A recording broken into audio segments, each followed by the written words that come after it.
नमस्कार। जगतगुरु भगवान श्री कृष्ण जी के चरणों में कृतज्ञतापूर्वक वंदन करता हूँ।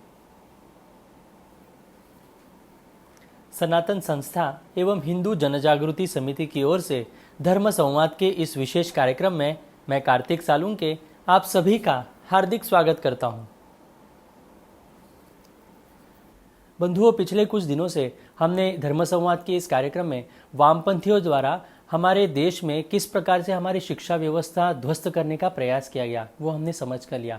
इन वामपंथियों का असलियत में चेहरा कैसे है, इनका रक्त रंजित इतिहास किस प्रकार से है, ये सभी बातें हमने जानकर ली। इन वामपंथियों ने देश को स्वतंत्रता मिलने के बाद इनके हाथ में पूरी शिक्षा की डोर चली गई और उसके कारण उन्होंने किस प्रकार से हमारे इतिहास का विकृतीकरण करने का प्रयास किया, ये हमने समझ कर लिया। आज भी हम इन वामपंथियों की कुछ असलियत हम समझ कर लेने वाले हैं। इनकी मूल विचारधारा कैसे है, ये कैसे आपस में इनके मतभेद होते हैं, ये सभी वास्तविकता आज हम समझ कर लेने वाले हैं। हमारे साथ हिंदू जनजागृति समिति के राष्ट्रीय मार्गदर्शक सद्गुरु डॉक्टर चारुदत्त पिंगले जी उपस्थित हैं। नमस्कार सद्गुरु डॉक्टर पिंगले जी। नमस्कार कार्तिक जी। सद्गुरु डॉक्टर पिंगले जी, कम्युनिस्ट विचारधारा के भारत में एक संस्थापक तथा प्रमुख नेता होने के उपरांत भी कॉमरेड डांगे को कम्युनिस्ट पार्टी ने निष्कासित क्यों किया, इसका कारण क्या था, इसकी वजह क्या थी, वो भी आप हमारे दर्शकों को बताएं। कार्तिक जी, आपका सही है। कॉमरेड डांगे भले ही कम्युनिस्ट पार्टी के वो संस्थापक सदस्य थे, परंतु कालांतर के बाद उनको ही पार्टी से निष्कासित किया था। यह एक सत्य इतिहास है और उसके पीछे की जो पार्श्वभूमि है वह भी हमको समझ कर लेने की आवश्यकता है। भारत में जो कम्युनिस्ट पार्टियां हैं, तो भारत के कम्युनिस्ट पार्टियों का चाहे रशिया हो या चीन हो, इनके साथ के प्रेम को हमने समझ ही लिया था, क्योंकि भारत के वामपंथी है, उनका भारत पे या लोकतंत्र पे प्रेम होने के बजाय ये वामपंथी विचारधारा के प्रणेता जो है, चाहे कार्ल मार्क्स हो या लेनिन स्टालिन हो रशिया के, या चीन के कोई माओवादी हो, तो चीन या रशिया से प्रेम उनका हमने देखा था। और प्रत्यक्ष में भारत और चीन के युद्ध में भारतीय वामपंथी पार्टियों ने चीन का पक्ष लिया था, क्योंकि वो वामपंथी सरकार वहाँ पर थी। तो लोकतांत्रिक या ये सेकुलर कांग्रेस का उन्होंने समर्थन नहीं किया था, उन्होंने भारत का समर्थन नहीं किया था। तो एक तरह से इन वामपंथी लोगों का भारत विरोधी नीति ध्यान में आती है, उनका रशिया और चीन से जो प्रेम है वो हमें ध्यान में आता है। परंतु उनकी भारत विरोधी नीति किस तरह से थी और उन्होंने उस पर कैसे कृति किया था, वह विषय भी हमें समझ कर लेने की आवश्यकता है। क्योंकि 1962 में जब चीन ने भारत पर आक्रमण किया, तो इस आक्रमण के दरमियान ये जो भारत के कम्युनिस्ट नेता थे, तो उन्होंने भारत का समर्थन करने के बजाय उन्होंने चीन में वामपंथी सरकार है, माओवादी सरकार है, यह देखकर उन्होंने चीन का समर्थन किया था। मैनचेस्टर गार्डियन इस वृत्तपत्र के अनुसार 1962 में भारत के ऊपर जब चीन का आक्रमण होने की स्थिति बन रही थी, तब भारतीय कम्युनिस्ट पार्टी में दो धाराओं में विभाजन होने की प्रक्रिया शुरू हुई थी। उसमें दो गुट थे, उसमें का एक गुट था कॉमरेड डांगे का गुट। तो कॉमरेड डांगे का जो गुट था, उसका कहना था कि हमारी और चीन की मार्क्सवादी विचारधारा ज़रूर एक ही होगी, परंतु भारत की भूमि चीन के लिए कोई उपहार या भेंट नहीं बननी चाहिए। भारत, यह जो मैकमोहन लाइन है, वो जो सीमा रेखा मैकमोहन लाइन पर तय हुई थी, तो भारत की भूमिका मैकमोहन लाइन को मानती है और उस पर उसकी भूमिका कायम है। तो इसलिए हमें कांग्रेस, ये जो सेकुलर कांग्रेस सरकार थी भारत की, तो उनको सेकुलर कांग्रेस सरकार के साथ जाना चाहिए और भारत के पक्ष में खड़ा रहना चाहिए। ऐसे कॉमरेड डांगे के गुट की विचारधारा थी। तो जो कम्युनिस्ट पार्टी का दूसरा गुट बन गया था, तो उसका कहना था कि हमें लोकतंत्र नहीं चाहिए, संसदीय राजनीति को छोड़कर, यानी भारत में जो सत्ता है वो संसदीय राजनीति से होती है, तो संसदीय राजनीति का प्रयोग को छोड़कर हमें छापामार सेना का निर्माण करना चाहिए और गुरिल्ला रणनीति को अपनाकर भारत के विरुद्ध एक युद्ध छेड़कर भारत में एन केन प्रकारेण वामपंथी, माओवादी या स्टैलिनवादी एक शासन को कायम करने की उनकी इच्छा थी।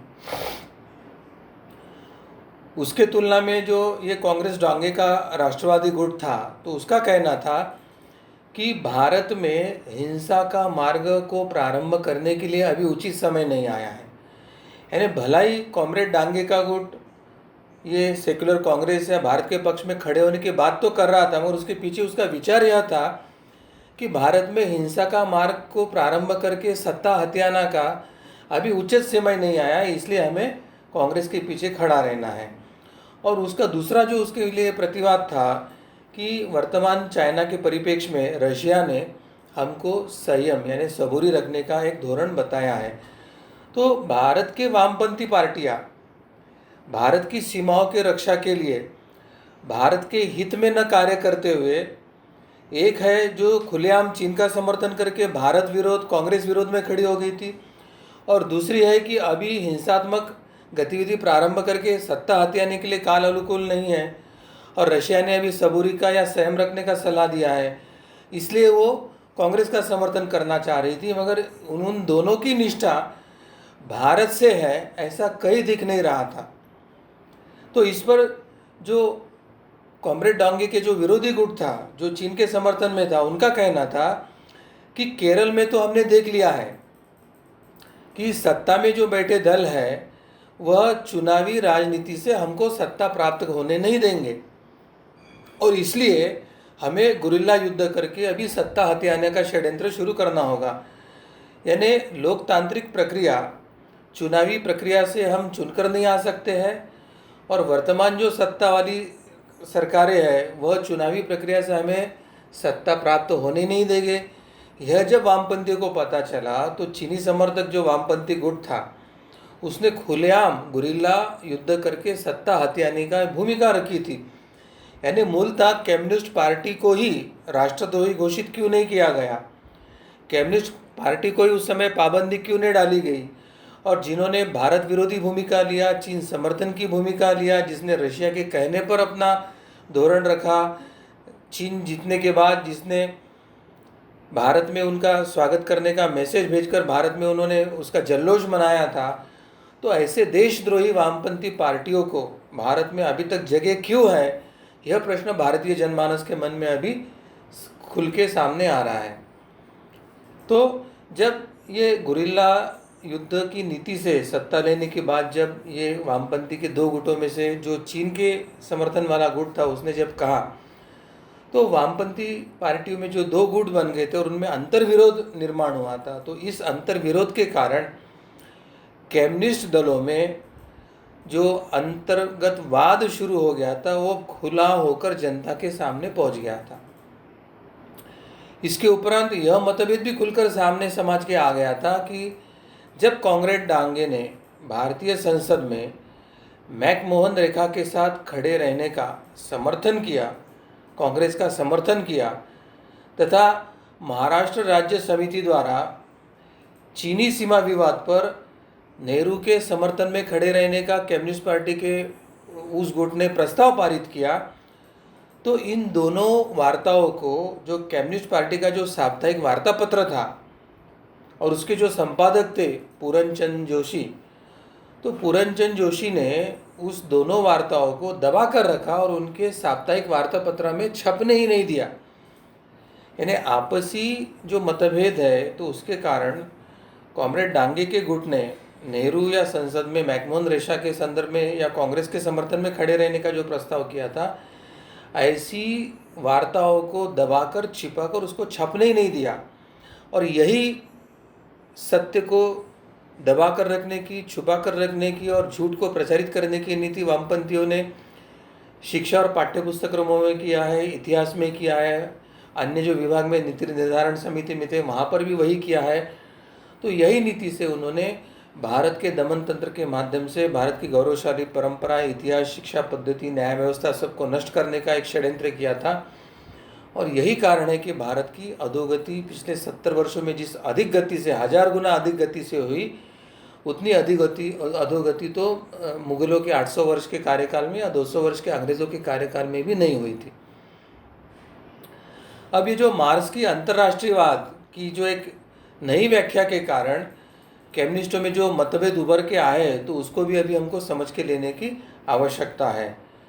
तो ऐसे जब कम्युनिस्ट पार्टी के दोनों खेमों में अंतर्गत विरोध हो रहा था, और ऐसी स्थिति में जब कॉमरेड डांगे ने मार्क्स के अंतर्राष्ट्रीयवाद के जो मान्य अवधारणाएं थी, यानी कार्ल मार्क्स ने जो अंतर्राष्ट्रीय उसने नीति निर्धारण की जो धोरणें बताई थी, उससे अलग हटकर कम्युनिस्ट अंतर्राष्ट्रीयवाद की एक नई व्याख्या करने का प्रयास किया।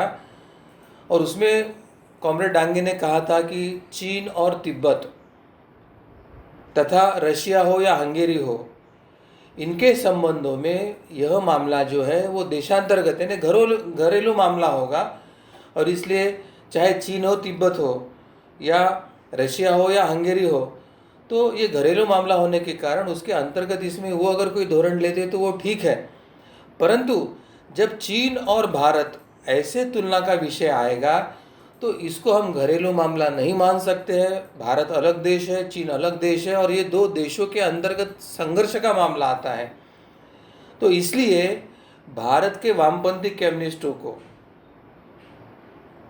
चीन का नहीं तो भारत का पक्ष में समर्थन में खड़े होने की आवश्यकता है। यह जब उसने अपना मत रखा, तो यह जो उसका मत था वो कार्ल मार्क्स का जो अंतर्राष्ट्रीय उसका धोरण था, उसकी जो अंतर्राष्ट्रीय वामपंथ की जो अवधारणा थी, तो उसके विरोध में जाकर ये नया विचार सामने आया था।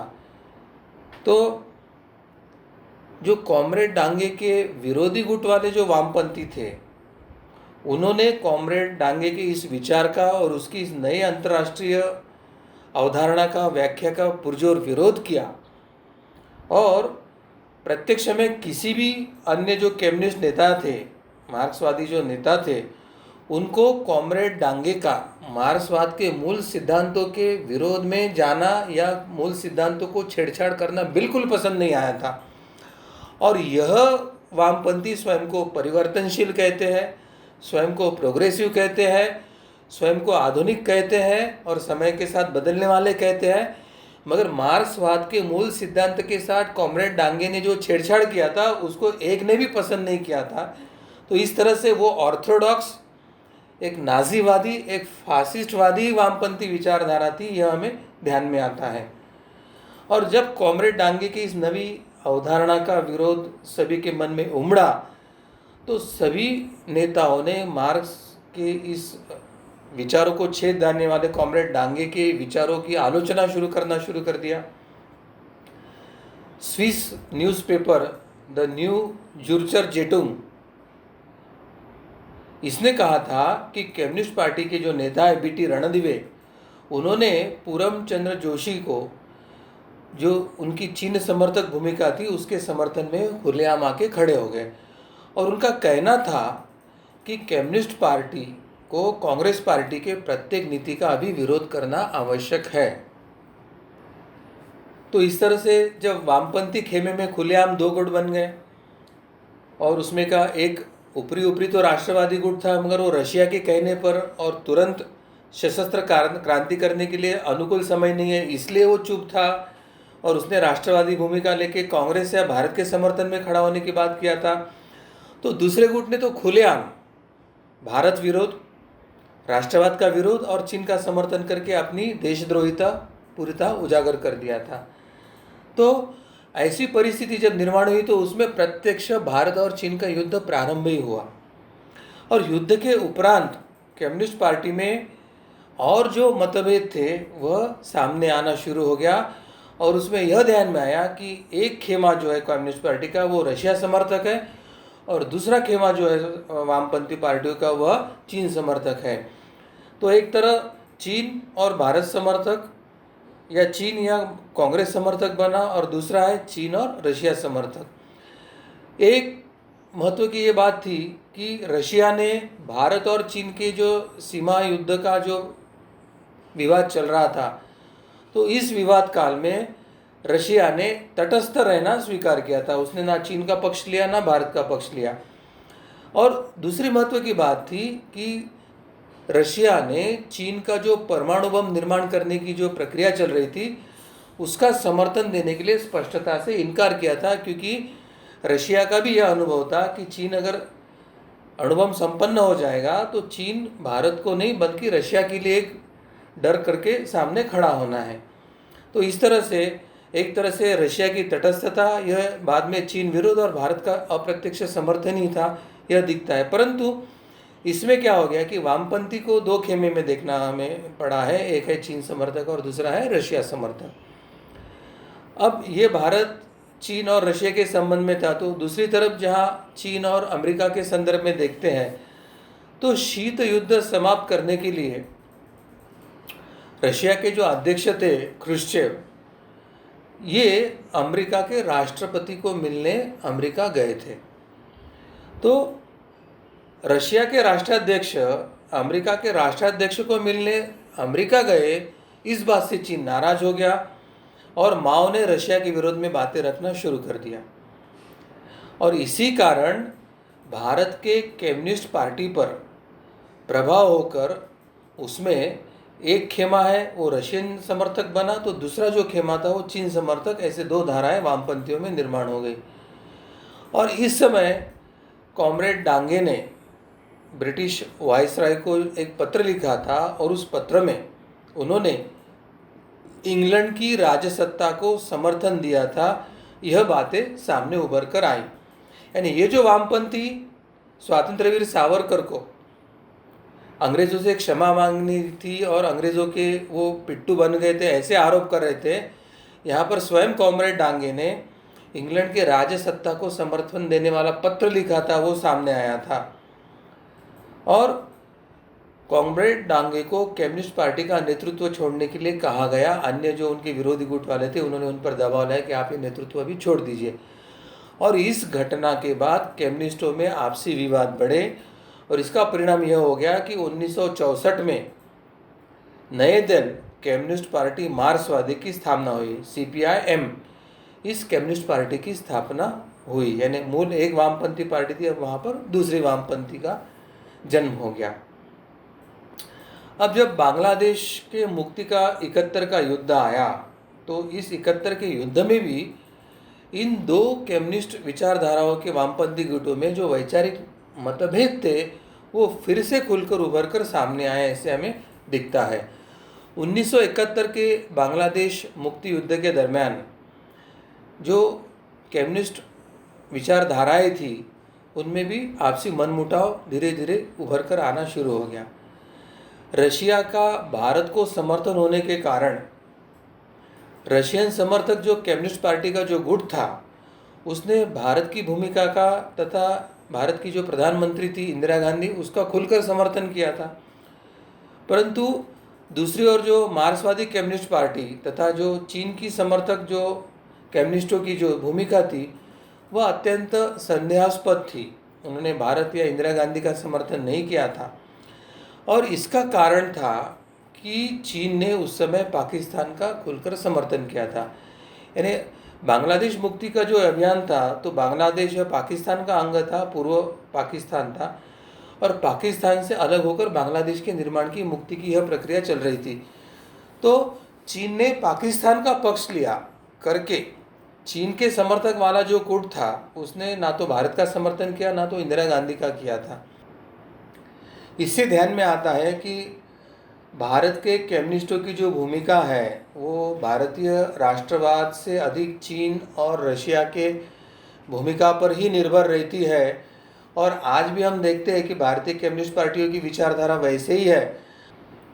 तो वर्तमान में कोई स्थिति बदली नहीं है। वर्तमान में भी अभी कम्युनिस्ट का जो व्यवहार है वो एक तो चीन समर्थक या रशिया समर्थक ही है।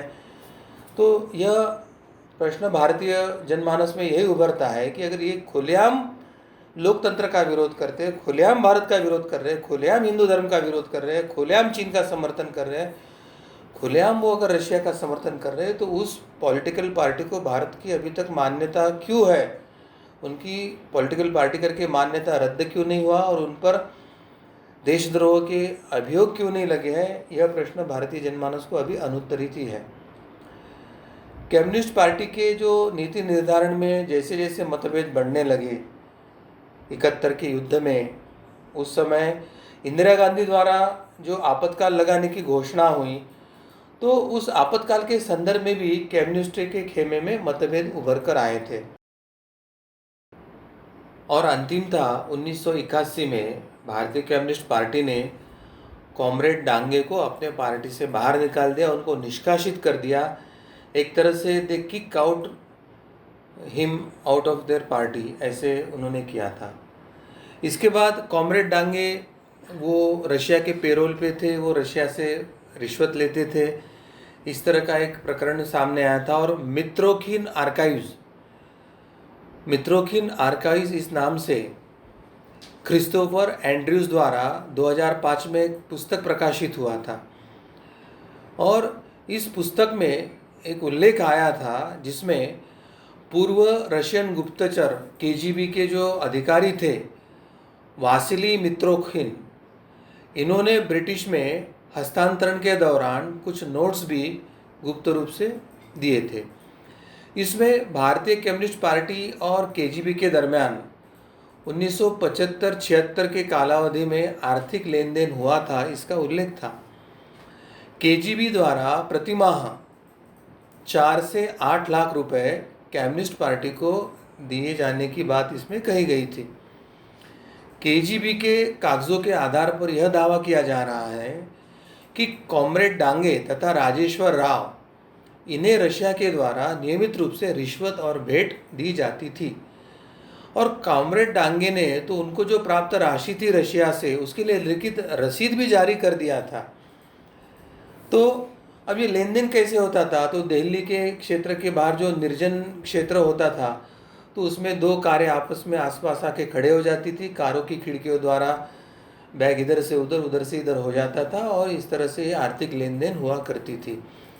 तो कॉमरेड डांगे ये सीधा सीधा रशिया के केजीबी के पेरोल पर ही थे और वो भारत में रह के रशिया के लिए काम कर रहे थे, यह सुस्पष्ट हो गया है। अब जो बेनेडिक्टो डायरीज़ है, तो बेनेडिक्टो डायरीज़ में भी इस प्रकार की कुछ उल्लेख आने से यह विवाद निर्माण हुआ था, क्योंकि 1960 के दशक के दौरान भारत में जो रूसी राजदूत रहे, बेनेडिक्टो ने सोवियत संघ से सहायता प्राप्त करने वाले भारतीय कम्युनिस्ट नेताओं का नाम ही लिया है स्पष्टता से। बेनेडिक्टो ने अपने डायरी में सीपीआई की राष्ट्रीय परिषद के जो तात्कालिक सचिव भूपेश गुप्ता थे, तो उनके साथ बातचीत के वर्णन के दौरान 17 जनवरी 1962 को कॉमरेड डांगे का नाम सामने आता है और उसके आधार पर उनका कुछ लेन देन या इस तरह का चल रहा था, यह बात सुस्पष्ट हो जाती है। तो इससे अधिक और क्या तथ्य चाहिए कि कॉमरेड डांगे एक तरह से वो केजीबी के पेरोल पर थे या वो रशिया के लिए कार्य कर रहे थे, भले ही भारतीय वामपंथी थे।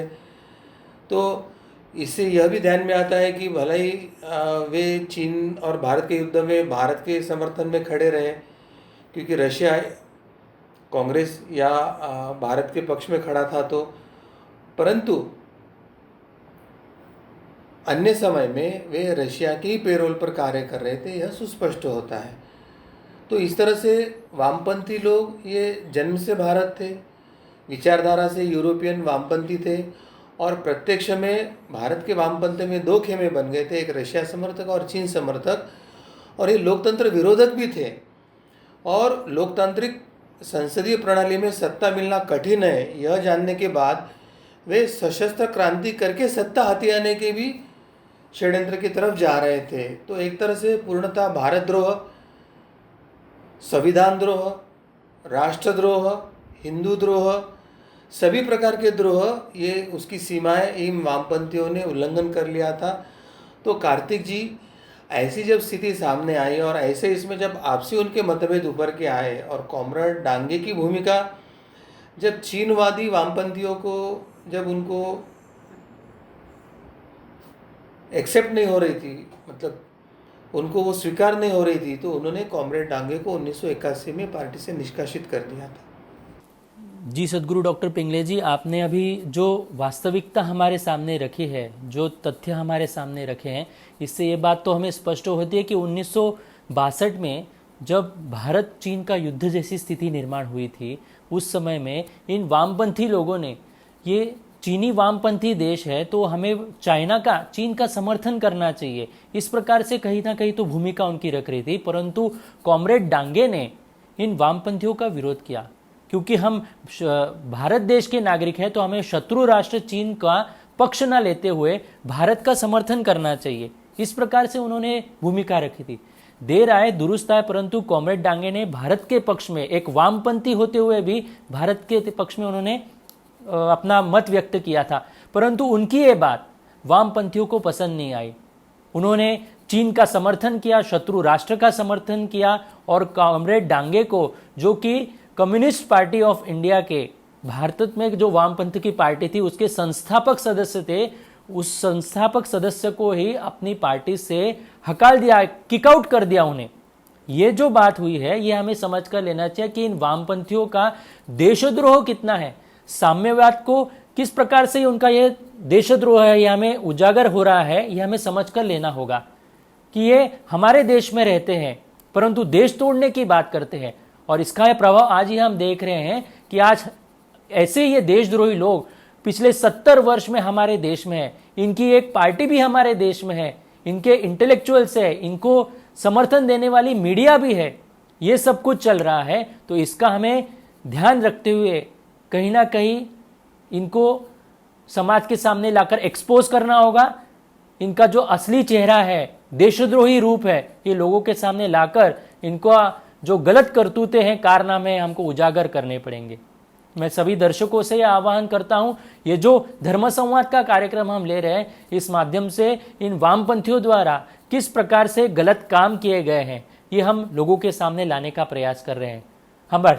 हमारे देश को तोड़ने का एक प्रयास इन्होंने किया है, तो ये सच्चा इतिहास अन्य लोगों तक पहुंचाने का प्रयास आप भी कर सकते हैं। आप भी हमसे जुड़ सकते हैं। जो भी इस राष्ट्र निर्माण के कार्य में जुड़ना चाहते हैं वो अपना नाम, अपना संपर्क क्रमांक एवं अपने जिले का नाम कमेंट बॉक्स पे लिखकर दे सकते हैं। हम निश्चित रूप से आपसे संपर्क करने का प्रयास करेंगे।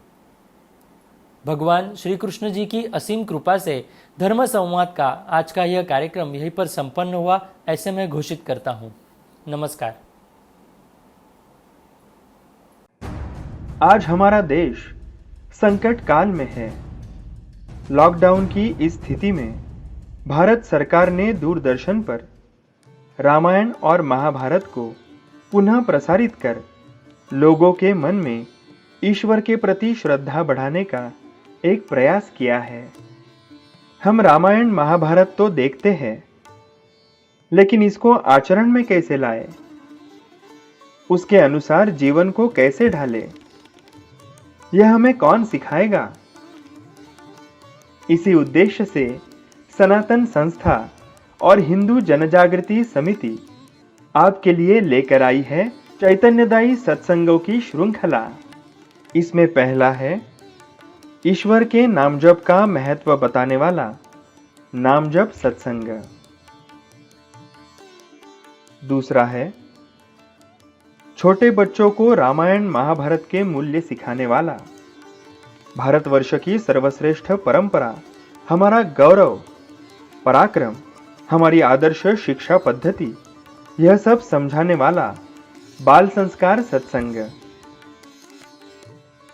इसमें बच्चों को बहुत सुंदर कहानियां बताई जाती हैं, साथ ही अध्ययन का महत्व और अध्ययन कैसे करना चाहिए यह भी सिखाया जाता है। तीसरा है भाव सत्संग। इस काल में हम मंदिर तो नहीं जा सकते हैं, लेकिन घर बैठे ही हमारे उपास्य देवता के हम किस प्रकार दर्शन कर सकते हैं, अपनी कुलदेवता की मानस पूजा हम किस प्रकार कर सकते हैं, यह हम इस सत्संग से सीख पाएंगे। चौथा है धर्म संवाद सत्संग। हिंदू धर्म की सर्वश्रेष्ठ परंपरा और उसका गहन शास्त्र समझाने वाली यह धर्म सत्संग श्रृंखला। हिंदू धर्म का अगाध ज्ञान सिखाती है। इन सभी चैतन्यदायी और आनंदमय सत्संगों की श्रृंखला हिंदी, तेलुगु, तमिल, कन्नड़, मलयालम